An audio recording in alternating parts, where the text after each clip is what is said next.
Hi.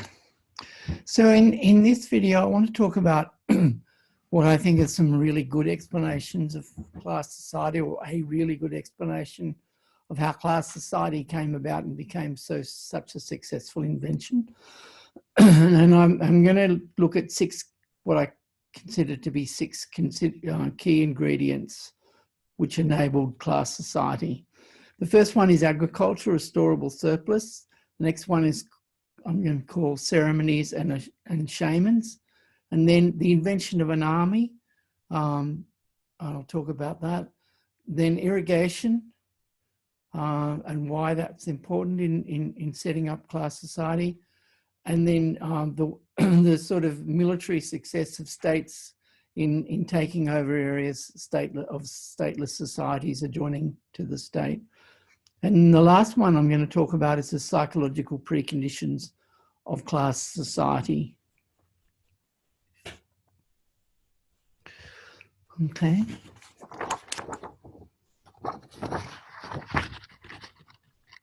So basically, I think it's a little bit speculative, but I think it's a theory that fits the evidence better than the theories that I was talking about in the last video. First of all, agriculture is important. Class societies depend upon agriculture. People must be able to produce more than they can eat and store that surplus. Cereal agriculture, or agriculture in general, provides that potential.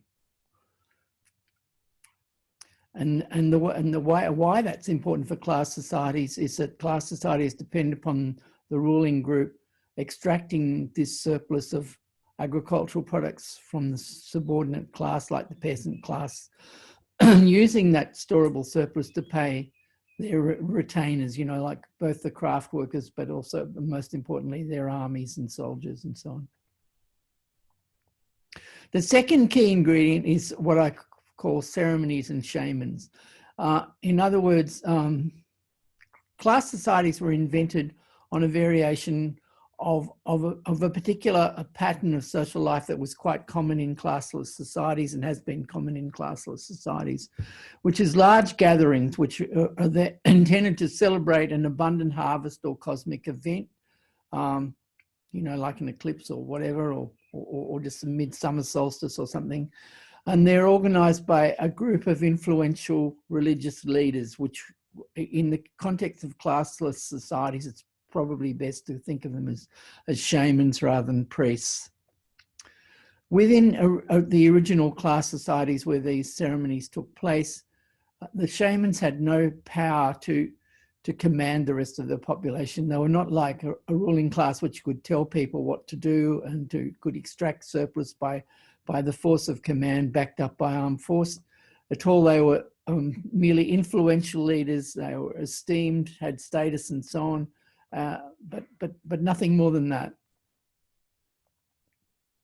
And my belief is that class societies arose out of a new cult of this type. In other words, wherever class societies were their first site of invention was something like that.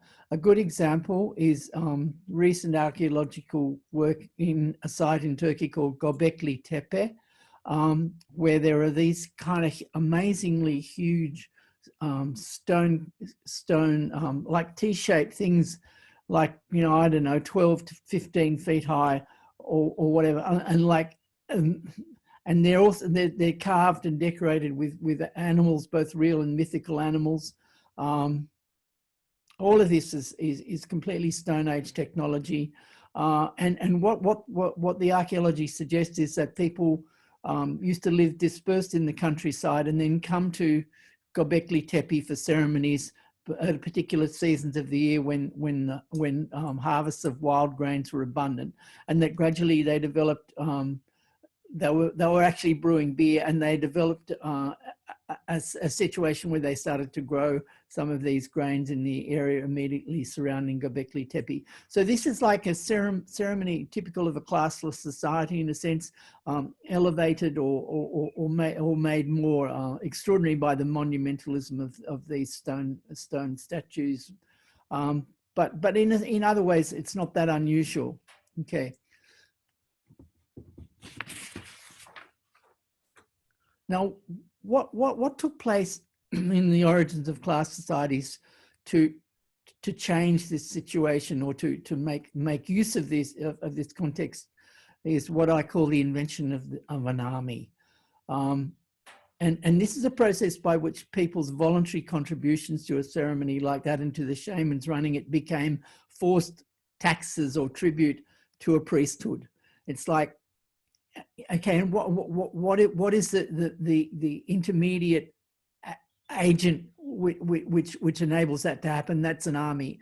Basically, what I'm suggesting is that these shamans invented a way of consolidating their position of power, their temporary position of influence, and into a position of power to command by using some of the tribute they were getting to pay an army of retainers to enforce the extraction of the tribute.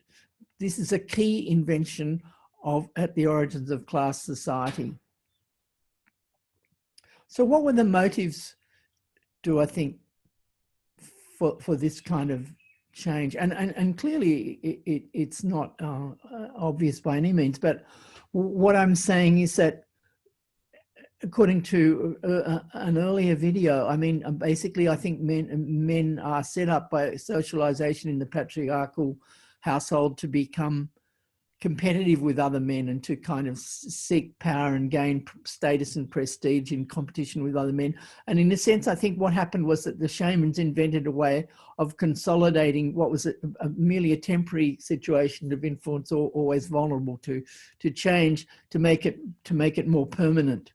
So I'm saying that it wasn't, the ruling class didn't arise as a group of people who wanted to get secure supplies of food. That's completely wrong. As I explained in the last video, supplies of food were quite secure in stateless societies. That wasn't really an issue.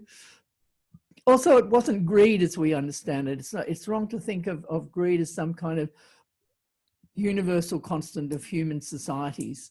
The desire to accumulate wealth and so on is, in a sense, an outcome or an effect of class society. What was much more likely is that these shamans wanted to consolidate a position of influence and success in competitive status struggles with other men. Okay, so at the time that this sort of development took place, there's an obvious solution for ordinary people who are become discontented with the way things are working out, and go, well, I don't want my life controlled by an armed bunch, and that is to sort of get outside of the reach of class society and just leave by, you know, like exit. The solution is exit, and that's where irrigation comes in. Irrigation, and I owe this insight to a guy called Michael Mann, historian, and I think it's totally accurate. And the reason why is, well, you know, in pretty well every case, original class societies starting off from the basis of a classless environment, are associated with irrigation is this. Irrigation is a situation where a really abundant harvest can be ensured by irrigating and using floodwaters or draining water from a swamp or something like that to create an agricultural site. And what happens with that is that even though classless societies maintain a steady population and control population, the abundance that's secured through irrigation as an invention it increases population.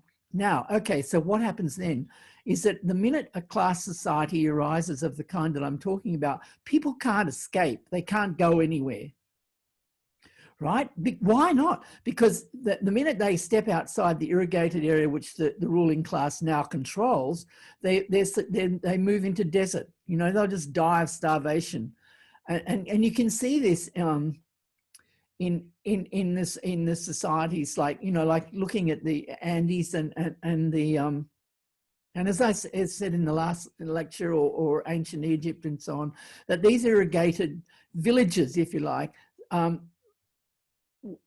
were already in existence in the situation of a classless society, and then they were taken over by classes that formed in the way I'm suggesting, and then people were unable to get out of it. a cage is how Michael Mann describes it, and I think he's absolutely right. And what Michael Mann also suggests is that attempts to set up class society were mildly successful around the world in this period, you know, with agriculture and with ceremonies and priests and all of that kind of stuff, which is basically my idea. But I mean, that they came about in different situations, and then they collapsed very quickly because people just would vanish. And Michael Mann cites Stonehenge as an example of that.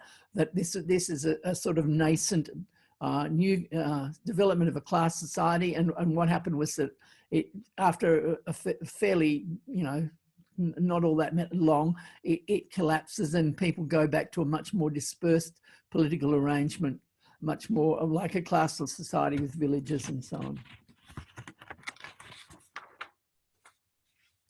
Okay, so now what happens now is that from this very secure base in irrigation-based societies, class societies start to expand. The state expands. It's always in the interest of the ruling class in any state to expand their area of control. That's so they can continue to buy off a larger class of armed warriors. They can expand the surplus product from their peasants by taking more land. They can control more people who can become soldiers and so on. They can fend off attacks by rival states by expanding their own operations and so on. We see this play out in early class societies and in later class societies, for that matter, all the time.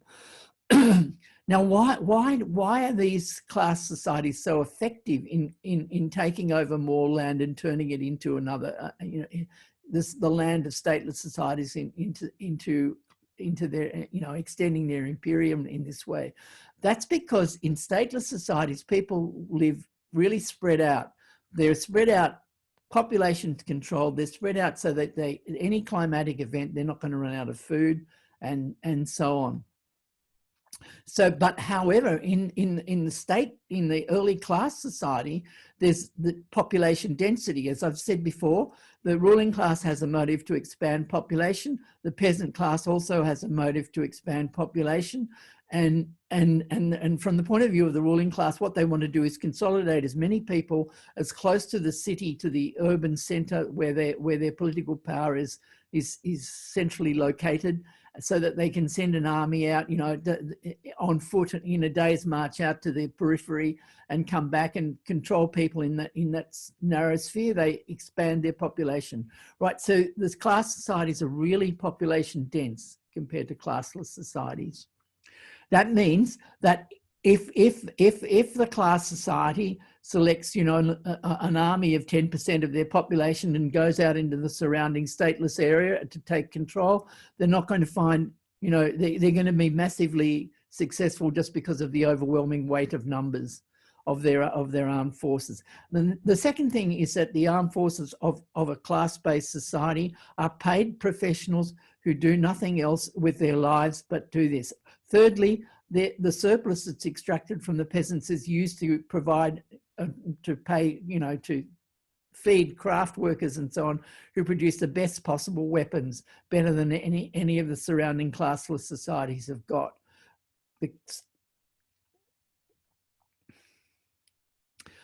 Then look at the sort of psychological or motivational aspects of this situation. The aim of the ruling class in a class-based society is to control their armed forces, to get the armed forces to take over and control more territory. There's nothing kind of romantic about warfare as far as they're concerned. Their aim is to just expand and you know, and even if they do things in the most cowardly way possible, as long as they can expand their territory, they're fine. Okay, so stateless societies operate a completely different kind of warfare from that, which is basically about male competitive prestige. The fearless warrior who engages in individual heroic tasks is the one who gets the status, who brings back, you know, the severed heads or whatever, scalps and so on, and becomes famous, you know, locally famous and highly prestigious. And so there's the state-based class societies and when they win a battle, they take territory. What happens with the stateless societies is when they win a battle, they go back home. You know, like it's like that's the end. They've shown how courageous they are, and that's the end of the war as far as they're concerned. So you can see this playing out in the battles between the Romans and the Celts, and you know, in lots of situations, like in North America and so on. Stateless societies are also another thing which expands state-based societies is that stateless societies develop states to protect themselves, you know, so they go, oh, okay, you know, what we need is a professional army. Let's, you know, like create a tax and we'll provide a professional army and we'll equip them like the state next door and da-da. Before you know it, they've turned into a state themselves.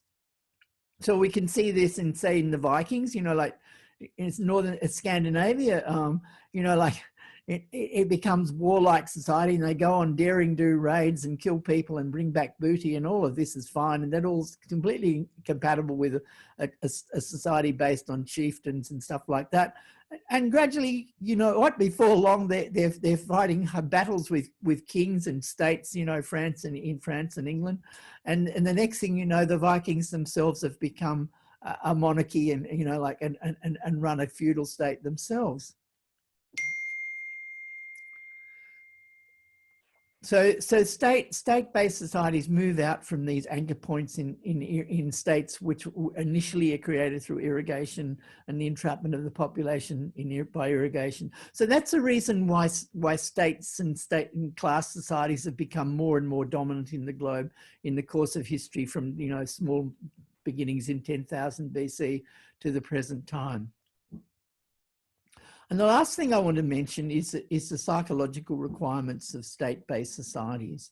So this is like, if you like, what is it about state-based societies that enable them and motivate them to maintain themselves as state-based societies?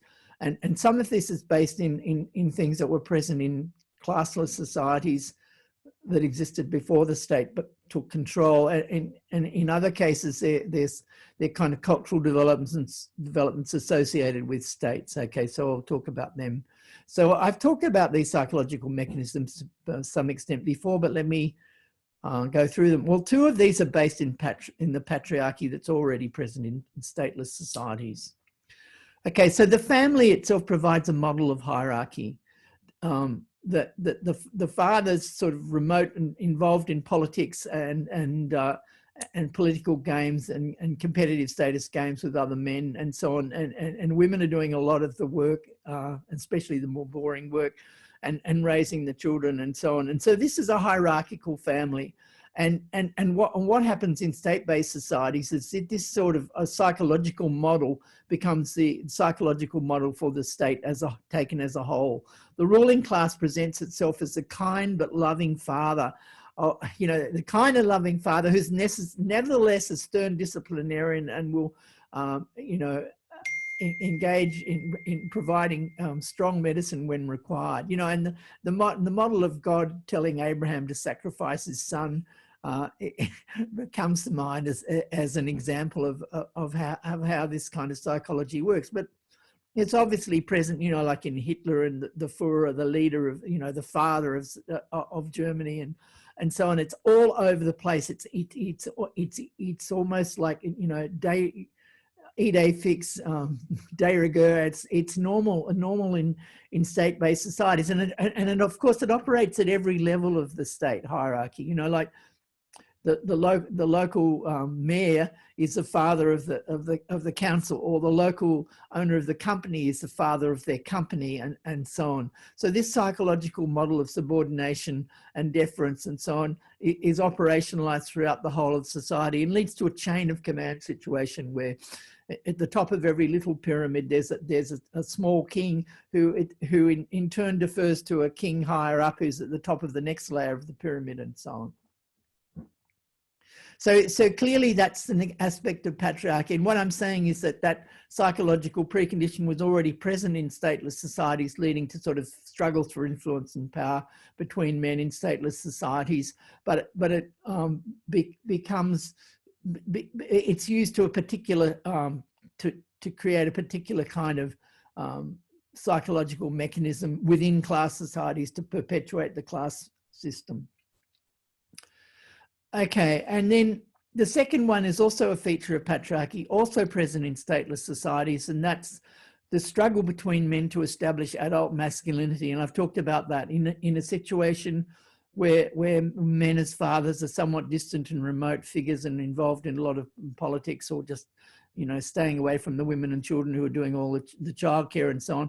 The boy growing up doesn't have any intimate, loving models of male adult masculinity. Instead, what they have is remote figures that they have to become like, and they become like them by dropping all of the aspects of femininity that they associate with adult women who they're surrounded by in their infancy and early childhood.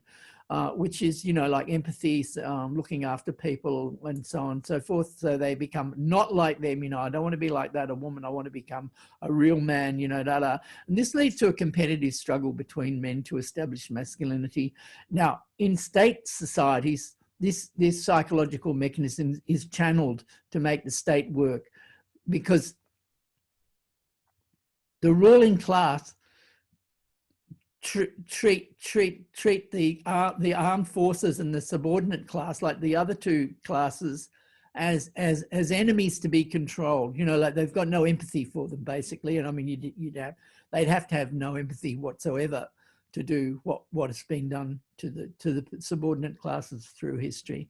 And actually, you know, in some ways, they're especially brought up, like pointing, and Donaldson did a wonderful study of Australian ruling class men that shows how in their family situation, the young boys are urged to become adult men, and their fathers are really disciplinarian and give them no comfort at all, and they're made very well aware that to become an adult man is to lose all sense of sympathy for other people.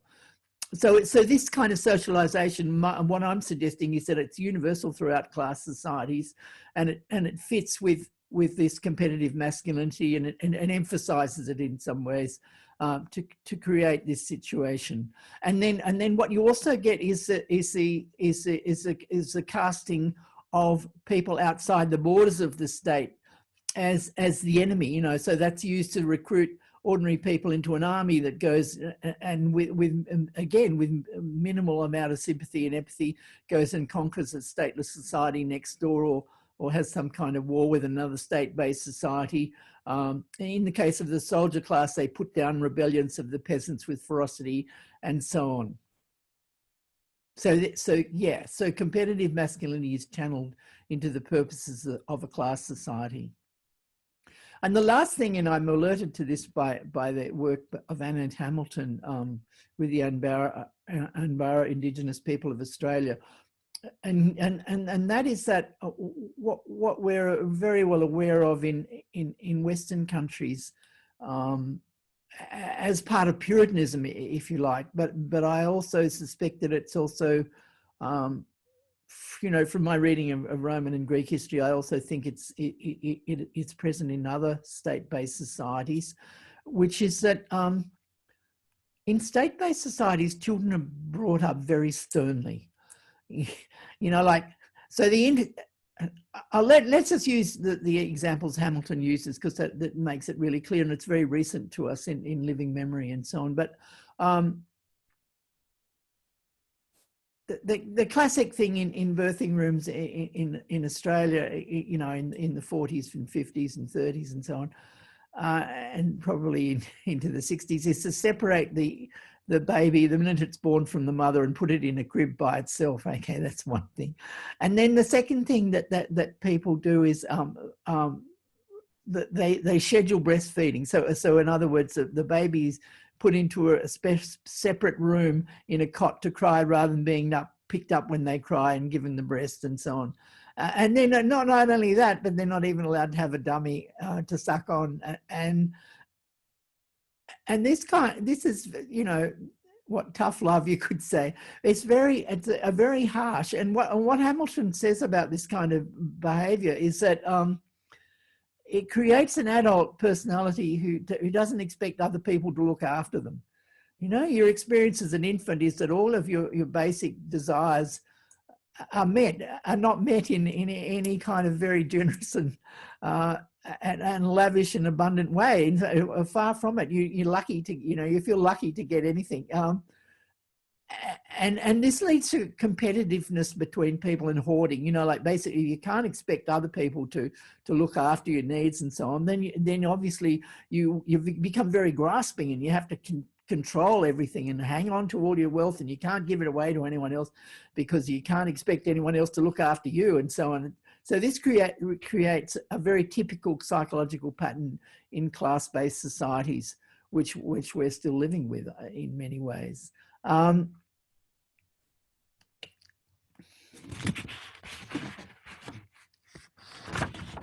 So as you can see, at least two of these mechanisms, one thing we could say is if we wanted to get rid of class-based societies, it seems unlikely that we'll get rid of agriculture and cereal production and the possibility of a surplus.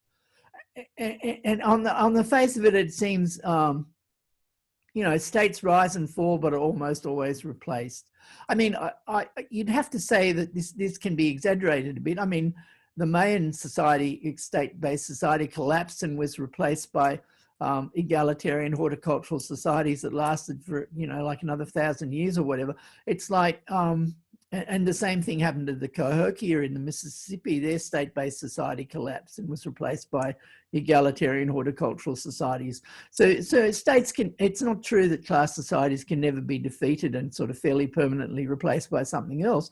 And also we'd have to say that, the long history of the world suggests that while state-based agricultural societies gradually took over the world, they took a bloody long time to do it. And part of the reason they did was that people who were quite well aware of nearby state societies that they could have imitated chose not to do so. So they're not completely invulnerable, but on the other hand, ultimately over the long haul, it seems unlikely that a cultural revolution, like we need to get rid of the state, we need to have an egalitarian, political order and so on. You can see why it's so easily over time defeated. The psychological mechanisms I've been talking about, the sort of the basis in cereal agriculture and so on, are things that are not really going to go away that readily. And so all I would say about that is that the weak point at the moment, or what looks like the weakest point is of this for the long term. Obviously, you need a short-term revolution and so on, but in the long term, what I'd be saying is that patriarchy is the weak link in state-based class societies. That it is possible to get rid of patriarchy if women are not constantly burdened by having 4 children. A child every 4 years and like 15 children in the course of their life and so on. The situation that we've arrived at with relative abundance and incredible productivity in the last few hundred years and so on has created the situation for what's called the demographic transition, in which family sizes dropped from like an average 5 to 10 whatever, even as much as 15 births, but only 5 survive, whatever. That's really dropped to an average, to replacement levels of fertility of 2 for each woman. And it's like, okay, so this has created the possibility of a feminist revolution, of women taking equal power with men in the family, and that in itself will create the conditions for eliminating at least 2 of these necessary key ingredients of class society. So I look forward to, to that, and to the continuation of feminist struggles as a means to consolidate any kind of attempt to move towards an egalitarian political order. I haven't decided yet what I'll talk about next time, but we'll see.